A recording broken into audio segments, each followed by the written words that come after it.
Представьтесь, пожалуйста. Меня зовут Валентина Александровна Шлыгина. Я член Союза писателей России.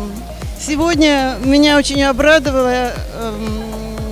Получилось так, что я вышла победителем конкурса чтецов поэзии. Валентина, мы вас поздравляем. Скажите честно, ожидали, когда шли на конкурс, что одержите победу и премия, награда будет ваша?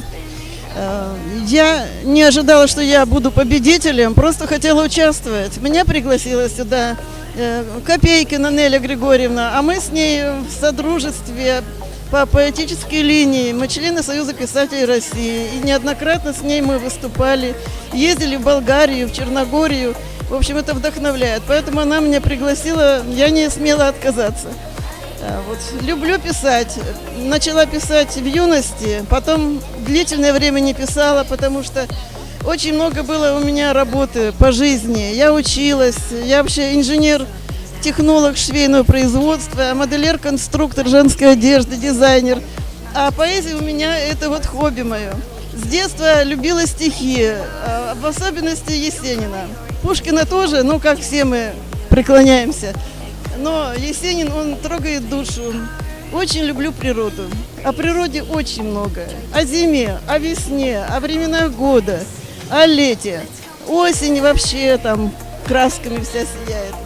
Ну вот, в общем-то, в таком духе. Мама вдохновляет. Мама очень мое дорогое слово. И у меня очень много стихов о маме. Мамины руки, мать и дитя, о первых шагах. И какое родное, берегите матерей. Ну, в общем, когда я пишу о маме, мамы уже нет на свете. И я, вы знаете, очень расстраиваюсь, прошибает слезу.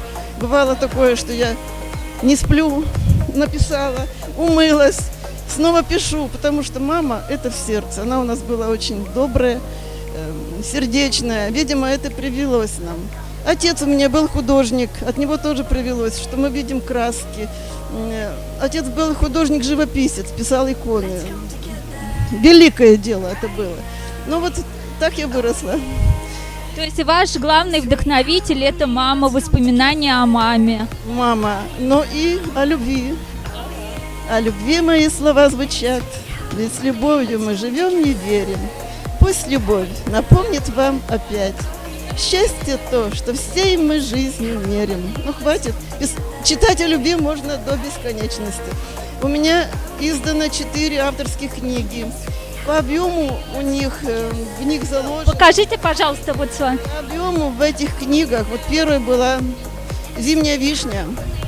«Зимняя вишня» – это я. Я в декабре родилась, и я себе написала, и книга назвала. Потом, что был индекс, я в следующей «Зимняя вишня» стихи. Затем было у меня «Сердцу дорого». Очень душевная книга, много тепла, добра вложено. Причем о жизни, о природе, о любви. И вот, говорят, последнее нельзя говорить, крайняя книга у меня. «Над миром царствует любовь». В этой книге, в конце книги, есть у меня стихи, которые сразу поются. Вот я их просто пою. Сделали аранжировку, но не на все. Здесь 30 стихов, которые песенные просто. Ну вот, о любви очень много пою. Пою и говорю, и сама песни пою. Валентина, прекрасно. Несколько пожеланий молодым, начинающим. Как вот вообще достичь такого уровня, чтобы получать награды? Пусть пишут от сердца. Не просто лишь бы сложилась рифма, а чтобы в них было заложено тепло, чтобы в них была душа. Ну вот так. Как вам вообще атмосфера здесь сегодня? Как вам организация конкурса? Очень хорошая организация. Очень понравилась. Теплая атмосфера. Все дружелюбные. Никто никому не мешал, в принципе. Не портил настроение. Все было очень-очень хорошо. Всем большое спасибо. Я впервые в этом зале, в этом конкурсе участвую. Ну, дай бог, может еще повториться. Всем спасибо большое. Всем. Спасибо. Поздравляем вас.